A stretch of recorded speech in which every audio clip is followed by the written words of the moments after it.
Welcome to the Self-Publishing Tips and Tricks Show, a series designed to give you insight into the world of self-publishing and marketing your books. Featuring your hosts, Shanon, the author behind the pen name S.C. Huston, Ben Pick, and Morgan Lee. Join us several times each month when we interview authors about their self-publishing and marketing journeys, talk to industry leaders, and discuss books about writing, self-publishing, and marketing. Also stay tuned for the best self-publishing tip or trick of the week. Hello and welcome. I'm Shanon, writing under the pen name of S.C. Huston, and I'm your host for this week's self-publishing tip or trick of the week. We are just 2/3 of the way through NaNoWriMo, but I'm probably only about 1/3 of the way through writing my next book, which is currently sitting at just under 48,000 words. And this is the next book in my fantasy romance series, Brides of the Dragon Kings. The first book, A Curse of Scales and Feathers, I first sold through a Kickstarter, and once I was fully funded on Kickstarter, I moved the book to Indiegogo, where it is staying on demand until I move it to retailer platforms. If you're interested in getting the book, you can get it in various formats, along with other things like the 27,000 word novella, and even a coloring book that follows along with the main storyline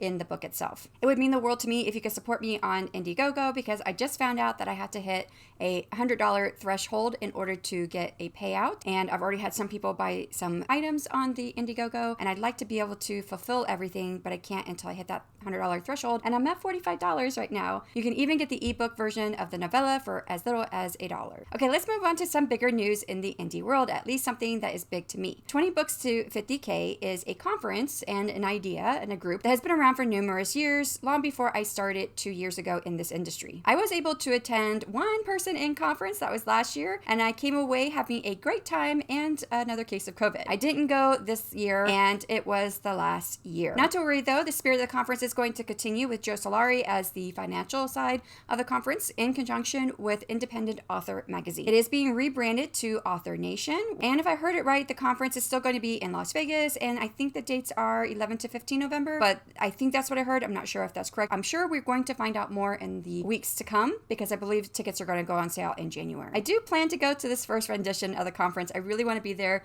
to see it go for the first time and see what it looks like. One thing I heard that was talked about a lot in this conference is the idea of direct sales and Kickstarter in relation to direct sales, which, by the way, for all the 20 Books to 50K conferences, they did put all of those presentations online on their YouTube channel. I don't know if the YouTube channel is going to continue. I imagine it probably will. And so you can catch those presentations on the YouTube channel. It was asked to Author Nation if they plan to do the same thing, and they said they're probably not going to make it available on a YouTube channel like 20 Books to 50K did. Now, I've talked about Kickstarter here on this podcast, and of course Indiegogo, which I just mentioned, which is similar to Kickstarter. And with 20 Books to 50K having this strong focus on direct sales this year, I thought I should talk about Kickstarter this week for the tip or trick of the week. Some of you may already know what Kickstarter is, but for this first look at the platform, I do want to address what is Kickstarter and how can it work for you. The first thing to note is that Kickstarter is a form of direct sales for indie authors. In the self-publishing landscape, direct sales refers to the process of selling your books directly to readers, bypassing traditional distribution channels like a publisher, bookstore, or online retailer like Amazon. This allows authors to keep more of the profits, build closer relationships with readers, and retain creative control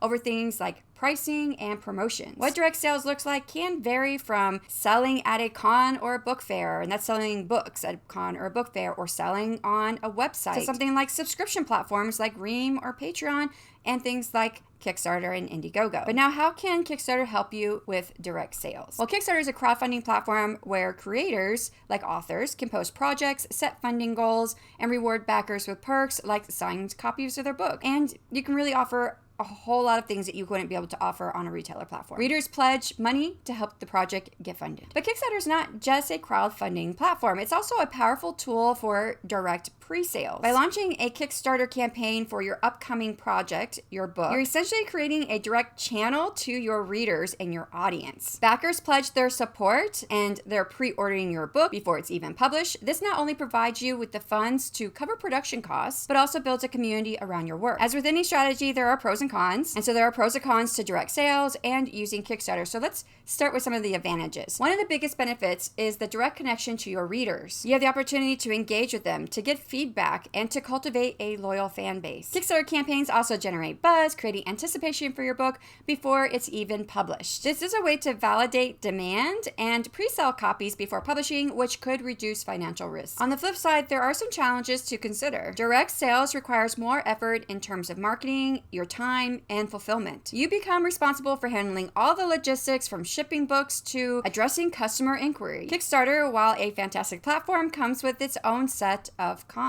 It requires careful planning, a compelling pitch, and diligent promotion to reach your funding goal. It takes time and effort to manage and create a Kickstarter, and there's no guarantee that your project will get fully funded. I have completed one Kickstarter campaign. My goal was to raise $1,000, the money that was needed to produce and sell my next novel, and I met that goal in less than 3 days. And in total, I raised $3,800. This wasn't easy because putting together a Kickstarter is a lot of work, but I do celebrate the success, especially when I consider that the success rate on the platform for publishing campaigns is 37%. If Kickstarter interests you, you'll have to decide if the effort and the time is worth it to you. If you want to learn more about the basics of Kickstarters, I have a 3.5-hour video on my YouTube channel, which I'll link in the show notes and in the description box for YouTube. Now, I've had one person contact me to tell me that after watching the class, they fully fund it in less than 24 hours. So it is possible to be successful. Overall, Kickstarter can be a unique direct sales channel for indie authors. It not only provides financial support, but establishes a direct connection to your readership, but it is crucial to weigh the pros and the cons. Consider the additional responsibilities that come with managing direct sales. I plan to talk a little bit more about Kickstarter tips and tricks in the coming future, but I hope this overview gave you some ideas on how you can use Kickstarter for direct book sales for you. If you have any questions or you want to share your experiences with direct sales or with Kickstarter,